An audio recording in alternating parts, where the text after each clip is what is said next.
Hello dear students, अभी हम कर रहे हैं आर.एस. अग्रवाल जी की बुक है 9th class math. Chapter number है 3 factorization of polynomials exercise 3E।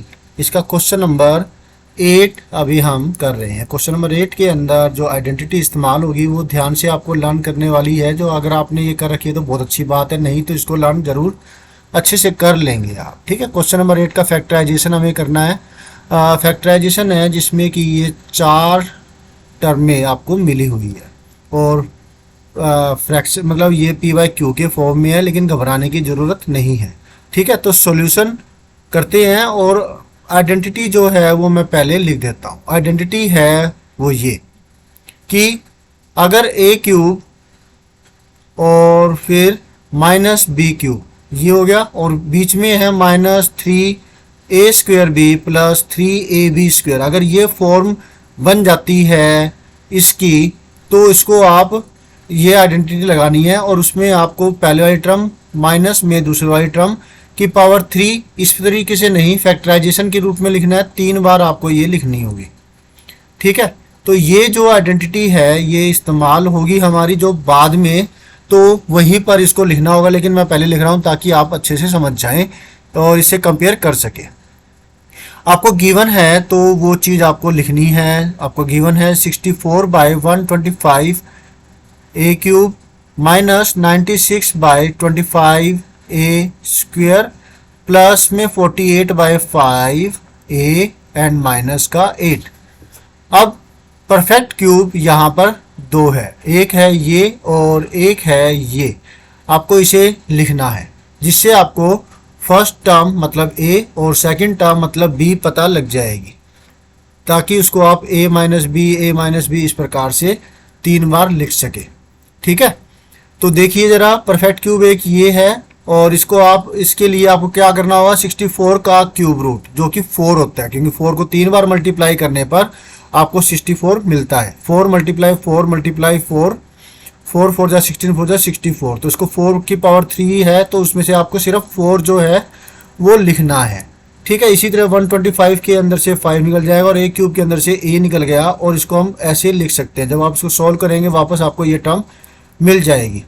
और इसी तरह से 8 है, इसको मैं ऐसे लिख सकता हूँ 2 की पावर 3 के रूप में, क्योंकि 8 का क्यूब रूट 2 होता है और 2 को 3 बार मल्टीप्लाई करने पर जो है आपको 8 मिलता है। मतलब 2 की पावर 3 8 है, मतलब 8 का क्यूब रूट जो है वो 2 होता है, इसलिए मैंने यहाँ पर 2 लिया है। ठीक है, ओके। अब आपको फर्स्ट टर्म मिल चुकी है, आपको सेकंड टर्म मिल चुकी है, आपको ए मिल गया, आपको बी मिल गया। ठीक है, फार्मूले के हिसाब से, आइडेंटिटी के हिसाब से। अब क्या आपको -3a² बी फॉर्म मिलती है, क्या आपको 3ab² फॉर्म भी मिलती है?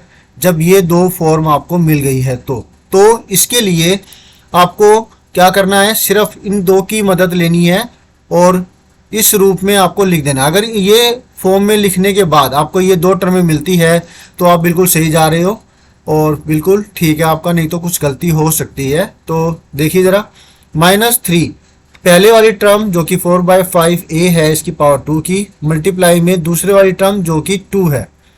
ओके, अब क्या करना है, अब जो है बीच में प्लस का निशान लगा करके ये वाली टर्म हमें लिखनी है। कौन सी? 3ab² वाली टर्म, मतलब 3 मल्टीप्लाई में पहले वाली टर्म 4/5 ए मल्टीप्लाई में दूसरे वाली टर्म की पावर 2।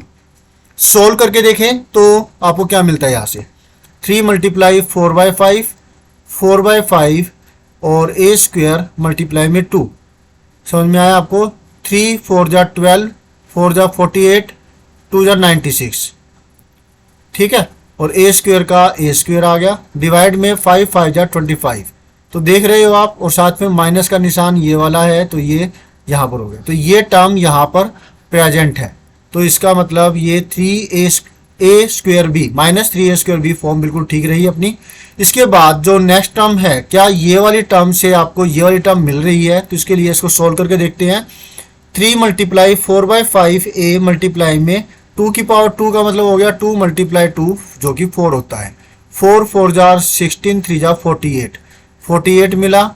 इसके बाद डिवाइड में 5 है, 5 मिला, और मल्टीप्लाई में a न्यूमरेटर में है, तो ये टर्म भी आपको वापस यहाँ से मिल रही है, मतलब ये 3ab² की फॉर्म बन गई। अब क्योंकि यहाँ पर ये वाली फॉर्म बन गई है, तो इसका मतलब है कि इसको हम लिख सकते हैं 4/5a माइनस 2, और 3 बार आप इसको लिखेंगे, या फिर एक बार यहाँ पे लिख देते हैं, और यहाँ आपको आइडेंटिटी जरूर लिख देनी है, ठीक है। इसको 3 बार ही लिख देते हैं, क्यों फिर दिक्कत होएगी, फिर कहेंगे कि क्यूब के रूप में लिखनी थी और लिख दी इसको, मतलब यहाँ पर क्यूब के रूप में नहीं लिखी ना हमने, अब 3 अलग अलग रूप में लिखी है, तो इसलिए मैं यहाँ पे नीचे 3 अलग अलग सेपरेटली लिख रहा हूँ फैक्टराइज के रूप में। अब इसके बाद आपको क्या करना है, यहाँ पर अगर स्पेस बचती है तो ठीक है, नहीं तो आपको ये जो 3 टर्में हैं वो यहाँ पर लिख देनी चाहिए, ठीक है। आपको ये तो है यहाँ पे लिखेंगे, और यहाँ पर इसके सामने जो है आपको ये आइडेंटिटी लिखनी है। बात क्लियर हुई? ये अच्छा तरीका है अपने सॉल्यूशन को शो करने के लिए, और ये फैक्टराइजेशन हो चुकी है, आपका जो सॉल्यूशन है कंप्लीट हुआ। तो फटाफट से अब आप कर दीजिए वीडियो को लाइक, आप कर दीजिए चैनल को सब्सक्राइब, अगर अब तक नहीं किया तो कर दीजिए, कमेंट कीजिए अगर आप कुछ पूछना चाहते हैं और कुछ कहना चाहते हैं तो फिर, और शेयर कीजिए अपने दोस्तों को ताकि वो भी इससे फ़ायदा ले सके, और बेल आइकन के बटन को दबाना मत भूलिएगा ताकि आपको लेटेस्ट अपडेट मिलती रहे। साथ ही साथ आपको ऑल पे भी क्लिक करना है ताकि सारी नोटिफिकेशन आपको मिलती रहे। तो thank you students for watching your own video. मिलते हैं नेक्स्ट वीडियो में जिसमें करेंगे नेक्स्ट को solution. Always have a great time. Bye.